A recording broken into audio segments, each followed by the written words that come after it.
tuliahidi kufanya mambo ndani ya siku 100 za kazi.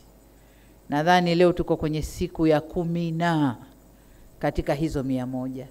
Kwa hiyo wale wote mlio hapa ambao ahadi za siku 100 zinagusa wizara zako, makatibu wakuu wenu hawajabadilika, wako pale wamejitayarisha, kaunganeni nao, mpiki hizo ahadi, tuziendeleze, tuzitekeleze kwa kasi kubwa. Na haya niliyoyasema, hali ya resources ndani ya nchi, kiuchumi tukoje, lengo letu nini, tunaelekea wapi, na kila mtu ajue njia yake ya kupita ili twende tunakotaka. Sitaki tunaendelea, mchakato uko mbioni, nataka impact. Tukikubaliana mradi impact, matokeo kwa wananchi. Sio matokeo ofisini kwako, hapana. Tumefikia hapa, bado hapana.